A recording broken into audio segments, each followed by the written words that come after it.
लेकिन महाराज श्री दशरथ उस समय क्या सोच रहे हैं? एक बार भूपति मन माही, भई गलानी मोर सुत नाही।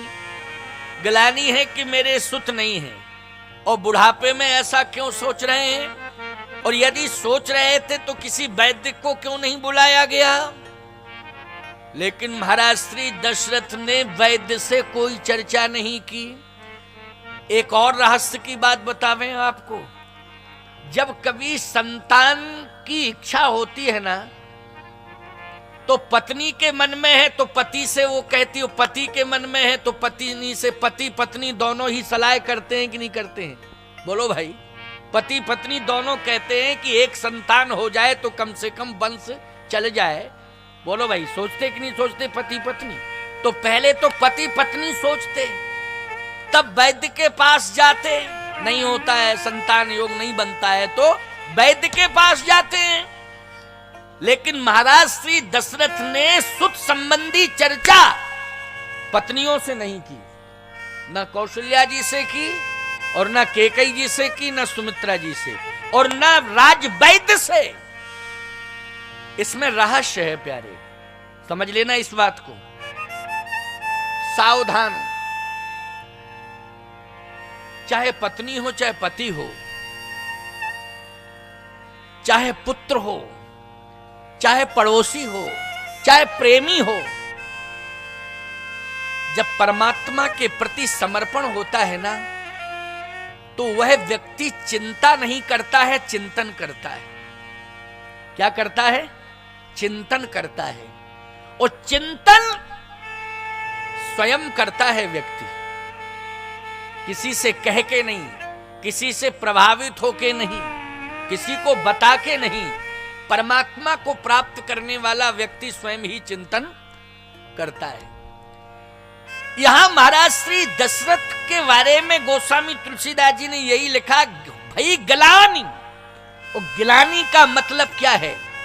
गिलानी का मतलब है चिंता। क्यों भाई? गिलानी का मतलब क्या है? चिंता। चिंतन नहीं है, गिलानी मानी चिंतन नहीं, गिलानी मानी चिंता। तो महाराज श्री दशरथ चिंतन नहीं कर रहे, चिंता कर रहे हैं। क्यों कर रहे हैं चिंता? आखिर कारण क्या है? और महाराज श्री दशरथ ने अपनी चिंता को किसी को नहीं सुनाया, केवल एक को सुनाया, वो है गुरुदेव भगवान। किसे सुनाया? गुरुदेव भगवान को। एक बार भूपति मन माही, ओ भई गलानी मोरे सुत नाही। गुरु ग्रही गए तुरत मही पाला, ओ चरण लागी कर बिनय विशाला। महाराज श्री दशरथ गुरुदेव के यहां पहुंचे, गुरु आश्रम में। अच्छा भैया एक बात बताओ, गुरुजी के यहां ही जाना था और संतान की प्राप्ति के लिए जाना था, तो पत्नी को साथ लेके जाना चाहिए कि नहीं? सपत्नीक जाना चाहिए। क्योंकि गुरुदेव भगवान अगर आशीर्वाद भी देंगे तो वो लोग पति पत्नी दोनों को आशीर्वाद लेना चाहिए कि नहीं लेना चाहिए? पति पत्नी दोनों को। आप तीर्थ जाते हो तो पत्नी को साथ लेके जाते हो, पति पत्नी दोनों जाते हैं। यज्ञ वेदी में बैठे हो तो बोलो सपत्नी बैठे होगे कि नहीं? बैठे हो ना सपत्नी। कथा सुनने भी आए हो तो निश्चित रूप से बहुत से ऐसे लोग आए हैं जो सपत्नीक आए हैं, परिवार सहित आए हैं। किसी की पत्नी आई तो पति नहीं आया, कि पति आया तो पत्नी नहीं आई, कंडीशन पर है वो। लेकिन बहुत से लोग ऐसे भी यहां बैठे हैं कि जो परिवार सहित बैठे हुए हैं, कथा सुन रहे हैं। किसी संत महापुरुष के पास जाते हो तो परिवार सहित जाते हो आशीर्वाद लेने के लिए। अगर संतान चाहिए थी तो पत्नी को साथ लेके जाना चाहिए था न दशरथ जी महाराज को। लेकिन यहां भी क्लियर हो रहा है कि गुरुग्रह गए, एक वचन है इस चौपाई में। यहां ना कौशल्या साथ जा रही हैं और ना सुमित्रा जी साथ जा रही हैं, ना कैकेयी जी साथ जा रही हैं। गुरुग्रही गए तुरत मही पाला, ओ चरण लागी कर बिनय विशाला। निज दुख सुख सब गुरु सुनायु, तब वशिष्ठ बहुविधि समझायु। अच्छा, एक और रहस्य इसमें, सुख तो था ही नहीं, दुख ही तो था। भाई गिलानी, गिलानी में सुख होता है कि दुख होता है? बोलो, गिलानी में दुख होता है ना। लेकिन यहां गोस्वामी जी कह रहे हैं निज दुख और फिर सुख, दुख भी और सुख भी। अरे दुख ही दुख लेके गए थे, लेकिन यहां सुख कहां से आ गया? लेकिन निज दुख सुख सब गुरु सुनायु। जबकि गोस्वामी जी ऐसा लिख देते, निज दुख दुख सब, डबल दुख। क्यों भाई? निज दुख दुख सब गुरु सुनायु, तब वशिष्ठ बहुविधि समझायु। ऐसा लिख सकते थे तुलसीदास जी, लेकिन नहीं, तुलसीदास जी बोले जो बात सही है वो लिख रहा हूं। निज दुख सुख सब गुरु ही सुनायु, तब वशिष्ठ बहुविधि समझायु। सीधे गुरुदेव के यहां गए, गुरुदेव के यहां, गुरु जी के यहां। कारण क्या है?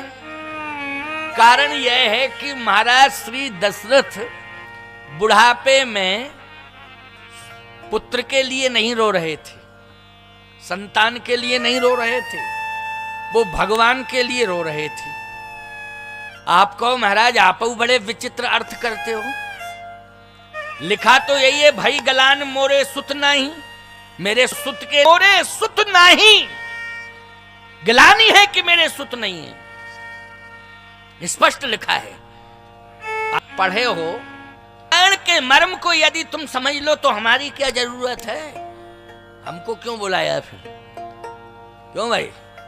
पंजाब चले जाओ, वहां बड़ी बड़ी दाढ़ी वाले मिल जाएंगे। क्यों भाई? सावधान! रामायण के मर्म को समझने के लिए आपने मुझे आमंत्रित किया है। रामायण के मर्म को बताने के लिए मैं आपके बीच में आया हूं। इसलिए समझ लो, सुन लो। भूपति मन माही, गुरुग्रही गए तुरत मही पाला। जब दशरथ जी महाराज जा रहे थे गुरुदेव के यहां, वशिष्ठ जी महाराज के यहां, तो आकाशवाणी हुई। कहा? क्यों? इसलिए कि एक समस्या आ गई है, उसका समाधान करने के लिए। तुम राजा हो, यदि राज्य संबंधी कोई समस्या आई है तो मंत्रियों से परामर्श लेना चाहिए। क्यों भाई? राज्य संबंधी कोई समस्या है तो राजा को किससे परामर्श लेना चाहिए? मंत्रियों से। दशरथ जी ने कहा राज्य संबंधी समस्या नहीं है, फिर रोग संबंधी समस्या है तो वैद्य के पास जाना चाहिए। दशरथ जी बोले रोग संबंधी समस्या भी नहीं है। फिर महाराज श्री दशरथ ने कहा ऐसी समस्या है जिसका समाधान केवल एक ही जगह है और दूसरी जगह नहीं। कहा कौन सी समस्या? कहा भगवत संबंधी समस्या है। और भगवत संबंधी समस्या का समाधान ना तो राज्यसभा में हो सकता है, समाधान हो सकता है तो गुरुद्वारे में हो सकता है, गुरु के घर जाने में ही हो सकता है। गुरु ही इसका समाधान कर सकता है। बोलो भगवत संबंधी समस्या यदि तुम्हारे जीवन में आ जाए तो बोलो बिना गुरु के समाधान होगा? या तो ग्रंथ से समाधान हो सकता है या गुरु से। तो ग्रंथ के रहस्य को तुम समझ नहीं पाओगे, ग्रंथ के रहस्य को गुरु समझता है और गुरु फिर आपकी समस्या का समाधान ग्रंथ के माध्यम से कर देता है। इसलिए स्पष्टीकरण हो रहा है कि नहीं हो रहा है? बोलो भाई। भगवत संबंधी समस्या है। अब भगवत संबंधी क्या समस्या है, अब आप आगे सुनेंगे तो समझ में आ जाएगा, और सुन ही रहे, मैं सुना रहा हूं। भगवत संबंधी समस्या यह है, जैसे ही गुरुदेव के पास पहुंचे, साष्टांग प्रणिपात किया, आंखों में, अकेले आए हो, न किसी मंत्री को साथ लाए हो, अकेले।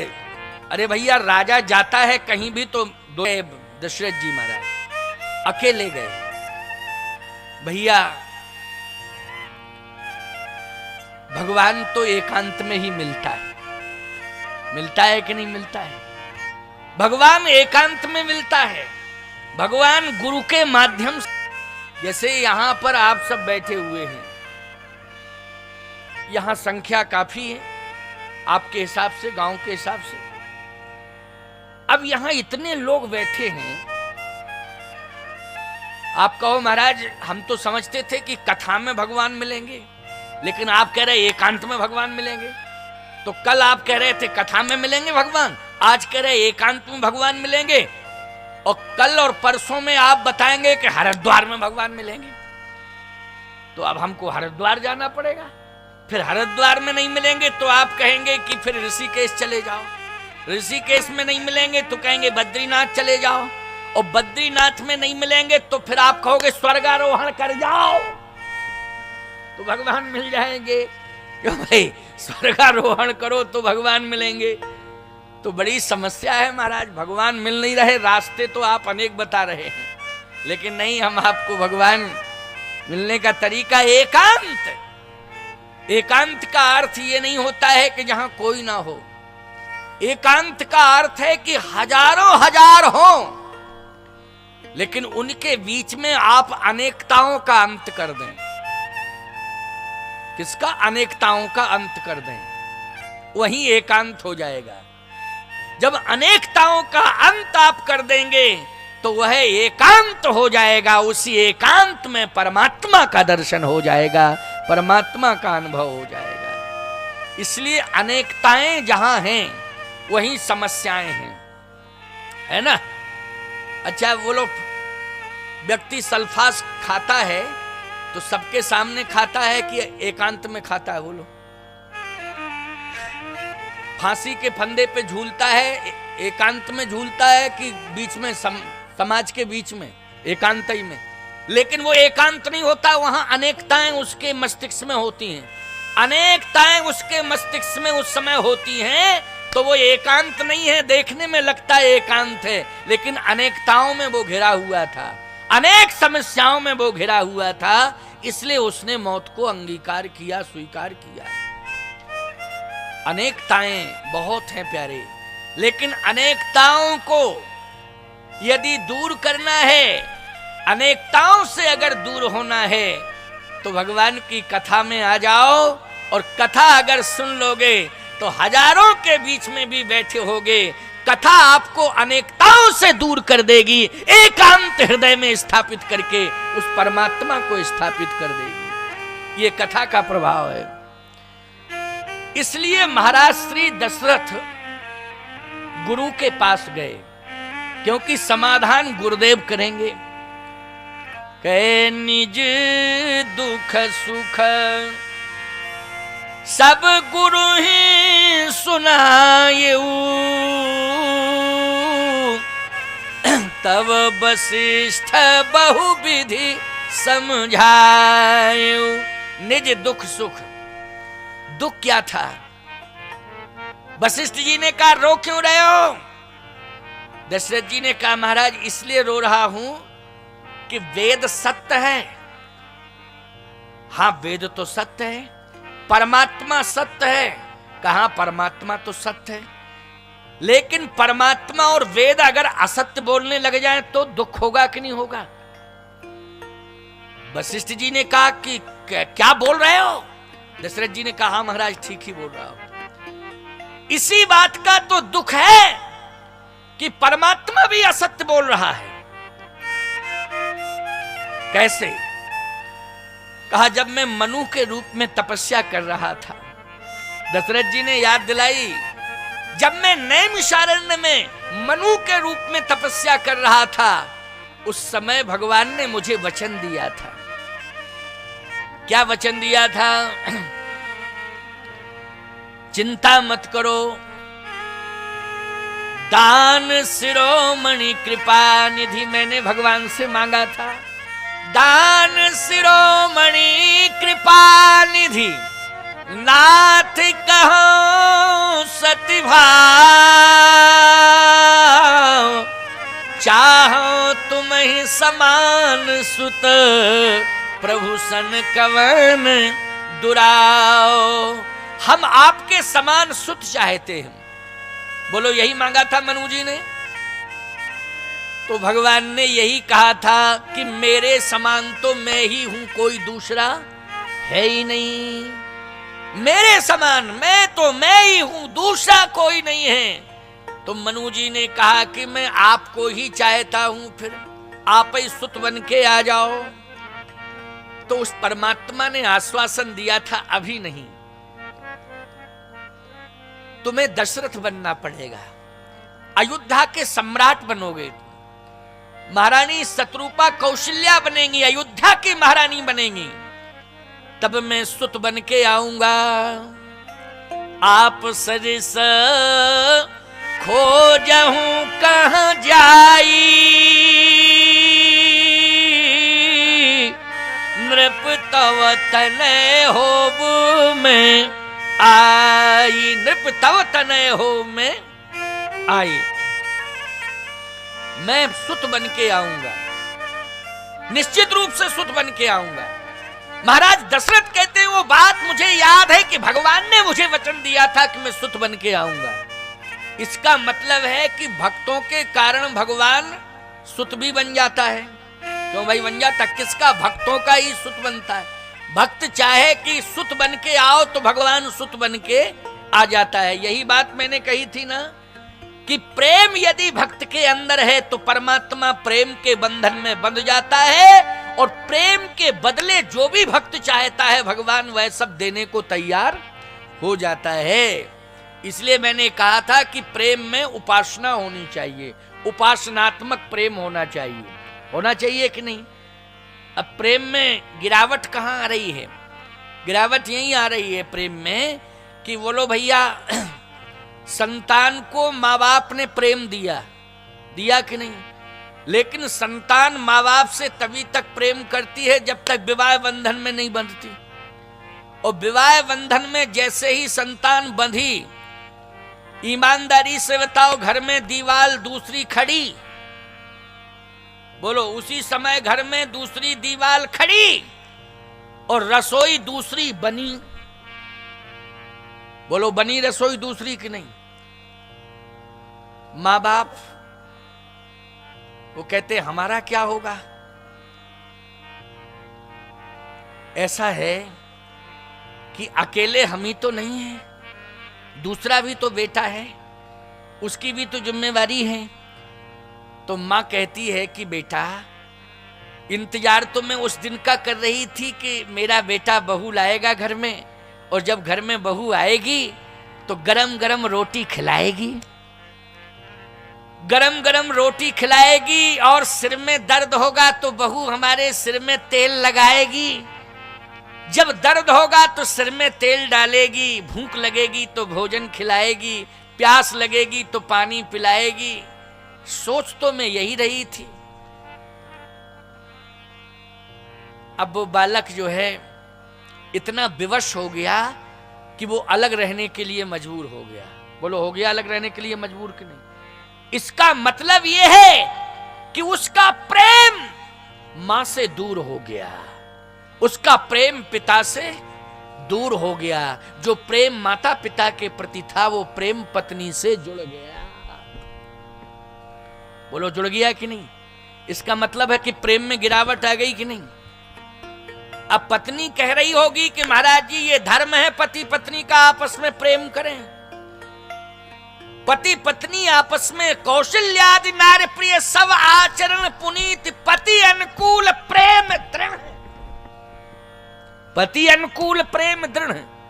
कौशल्या केकई सुमित्रा अपने पति से प्रेम करती हैं। अगर हम अपने पति से प्रेम कर रहे हैं तो इसमें टिप्पणी करने की क्या जरूरत है?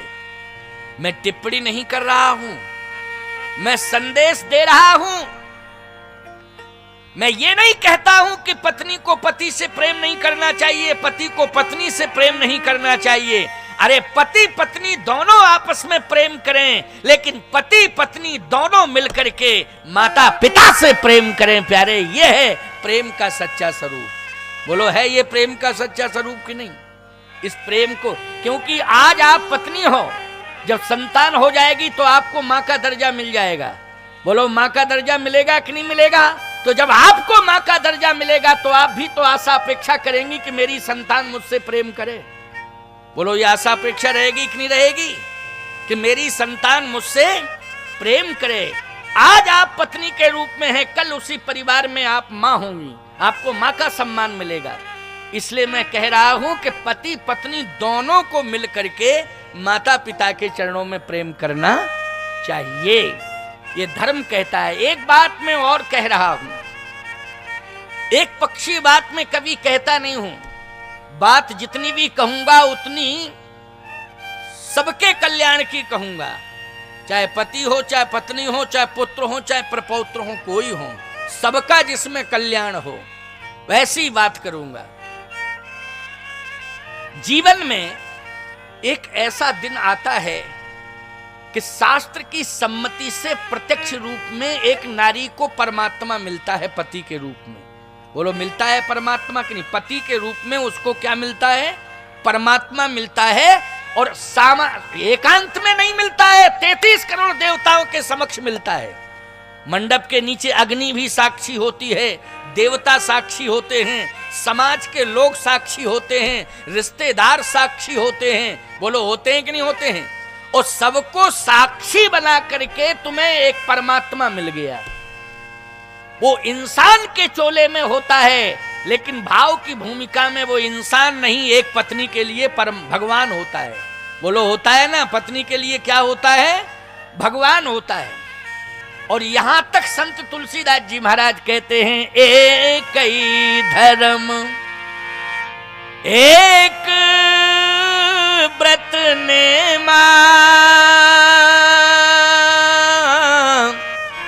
काय बचन मन पति पद प्रेम उत्तम के अस बस मन माही सपने हुआन पुरुष जग नाही। एक ही धर्म एक व्रत नेमा काय बचन मन पति पद प्रेमा। लेकिन इस बात पर विचार किया कभी कि ये जो इंसान के रूप में मुझे परमात्मा मिला, भगवान मिला, ये भगवान दिया किसने? इस पर विचार होना चाहिए कि नहीं होना चाहिए? ये भगवान किसने दिया है मुझे? तो याद रखना, ये भगवान तुम्हारी सास ने दिया है तुम्हें। बोलो, सास ने दिया है कि नहीं दिया है? ये भगवान, सास ने ये भगवान दिया है। अगर सास ना होती तो ये भगवान तुम्हें मिलता नहीं, चाहे जितने प्रयत्न कर लेती, लेकिन ये भगवान नहीं मिलता। ये सास की महिमा है कि ये भगवान तुम्हें दे दिया। सावधान, जिस सास ने भगवान दिया है, ईमानदारी के साथ बताओ, उस सास के प्रति, उस भगवान की मां के प्रति प्रेम होना चाहिए कि नहीं होना चाहिए? क्योंकि भगवान की मां है वो, तुम्हारी सास, उसके प्रति प्रेम होना चाहिए कि नहीं होना चाहिए? होना चाहिए। लेकिन एक पक्षी बात लग रही होगी, अब सोच रही होंगी ये बैठी बैठी कि सास भी तो प्रेम करे बहू से। ये नहीं कि बहू ही सास से प्रेम करे, सास का भी धर्म कहता कि बहू से प्रेम करे। सास को भी कौशल्या बनकर प्रेम करना पड़ेगा।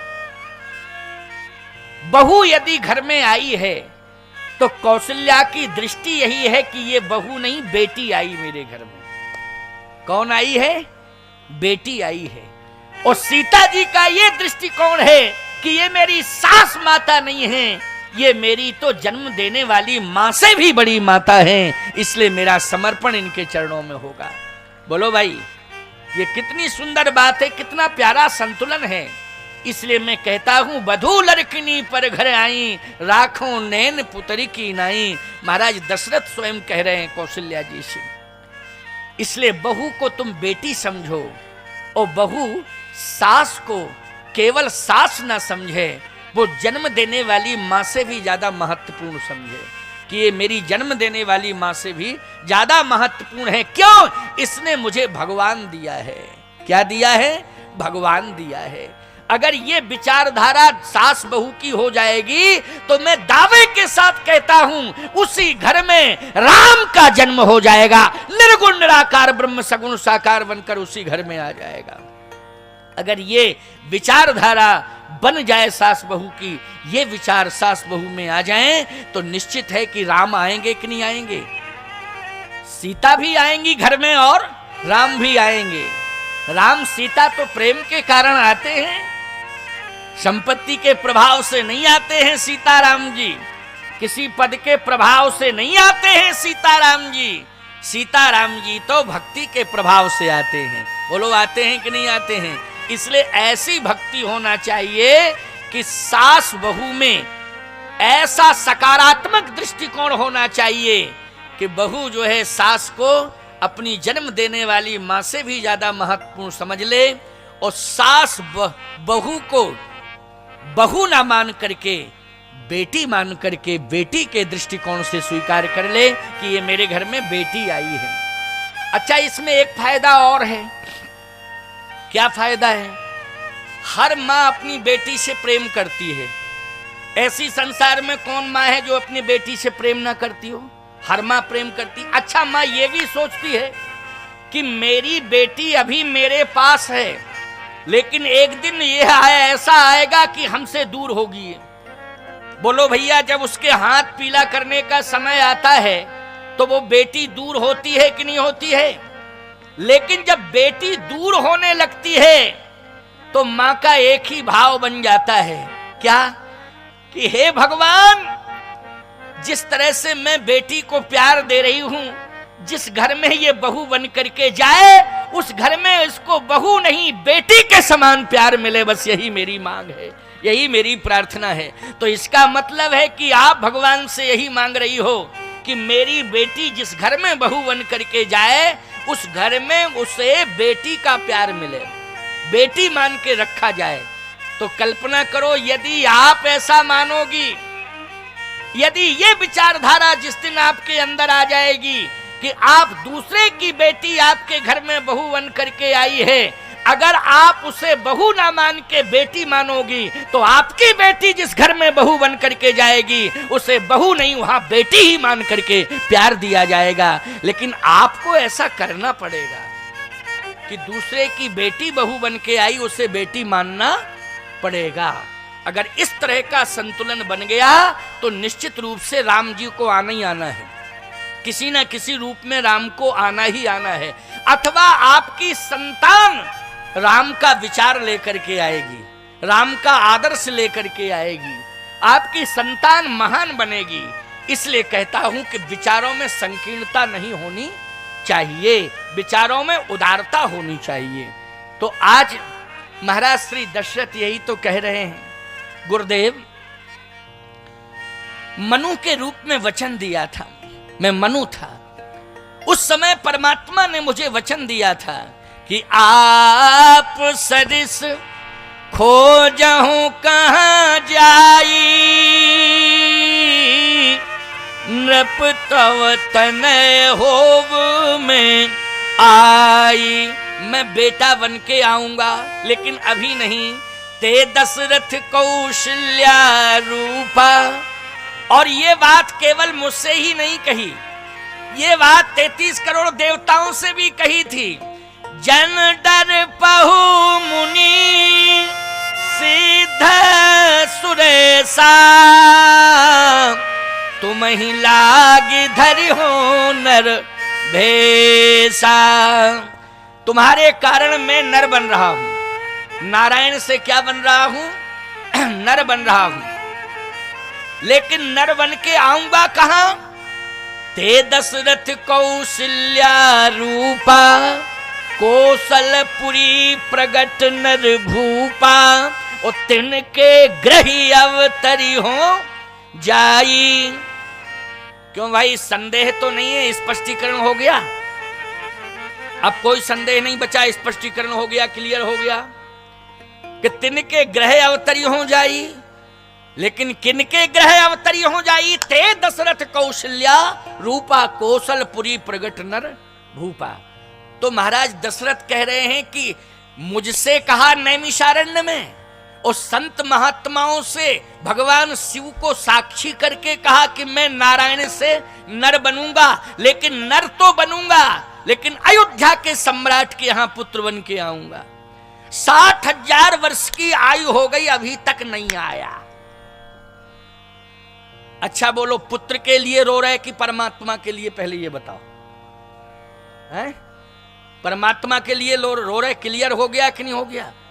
अब कोई ये कहे कि 60,000 साल की उम्र में रो रहे, तो याद रखना परमात्मा भले ही पुत्र बन के आवे, लेकिन परमात्मा की प्राप्ति तो अंतिम श्वास तक हो जाती है। जब व्यक्ति मरने लगता है, बोलो मरने लगता है, तब परमात्मा आ जाता है कि नहीं आ जाता है? परमात्मा के आने का संबंध अवस्था से नहीं है, परमात्मा के आने का संबंध तो आस्था से है। आस्था यदि अंतिम श्वास तक रहेगी तो परमात्मा मृत्यु के क्षण भी आ सकता है। तो अब संदेह करने की कोई आवश्यकता नहीं है। और सुन लो, आगे बहुत स्पष्टीकरण है, बड़ा क्लियर है। देखो भैया, 1 घंटे लेट कथा शुरू हुई। कथा होनी थी 3 से 6, लेकिन आप लोग पता नहीं लेट क्यों आते हो। हम लेट नहीं आते हैं, हम तो लेटे ही रहते हैं बगलई में। क्यों भाई, हमारे ठहरने की तो यही व्यवस्था है। हमको कोई 1-2 किलोमीटर से आना है, हम बगल में ही लेटे। लेकिन लेटे लेटे देखते रहते कोई आया कि नहीं आया। वो हमारी खिड़की है ना, सामने सब दिखाई देता। मंच, ऐसा मंच बनाया कि जहां मेरा विश्राम स्थल है, मेरी आसन पड़ी है, बिल्कुल सामने ही दिखाई देता है मंच। तो हम लेटे ही लेटे देखे रहते कोई आया कि नहीं आया, आया कि नहीं आया। आज आवे तब हम पहुंचे। तो तुम लोग लेट क्यों चलते हो, क्यों लेट आते हो? तुम जल्दी आने की कोशिश करो तो हम जल्दी आ जाएं। कथा लेट शुरू हुई तो कथा लेट तक चलेगी, समझ रहे हो कि नहीं? कथा लेट शुरू हुई है तो कथा लेट तक चलेगी। जल्दी 3 से 6 कथा का नियम है, टाइम है, मैंने घोषणा भी की थी। तो 3 बजे आ जाओ, तब तो कथा 3 बजे शुरू होगी। लेकिन 4 बजे आप लोग आए तो कथा 4 बजे से के बाद से प्रारंभ हुई, समझ रहे कि नहीं? मैं तो आने के लिए तैयार बैठा रहता हूं। अब कथा जो है लेट तक चलेगी। अभी 6 बजा है, कथा 7 बजे तक कहूंगा, ठीक है ना? कथा 7 बजे तक कहूंगा। वैसे 6 तक कहता, अगर 3 बजे आ जाते और लेट आए हो चाहे तो 7 बजे तक, 1 घंटा बढ़ जाएगी कथा। कथा तो पूरी कहनी पड़ेगी। ये व्यवस्था तुमने लाखों लाख रुपया खर्च किए हैं, कई सालों से प्रयासरत रहे तुम लोग, और फिर हम कथा कहने में कोताही बरत दें तो ऐसा नहीं होगा। तुम्हारे साथ नाइंसाफी नहीं करूंगा। लेकिन तुम यदि समय से नहीं आओगे तो कथा, जितने लेट आओगे उतनी ही लेट कथा हो जाएगी। हाँ, सारा रहेगा।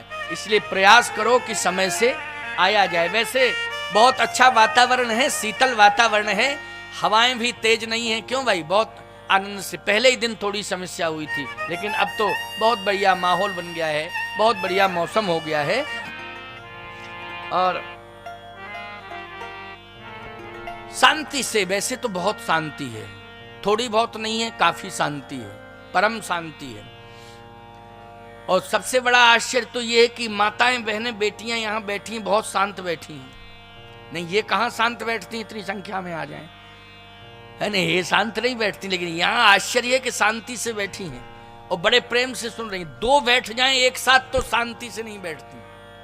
वो बतियाएंगे जरूर, बातें जरूर करेंगे, निश्चित बात करेंगे।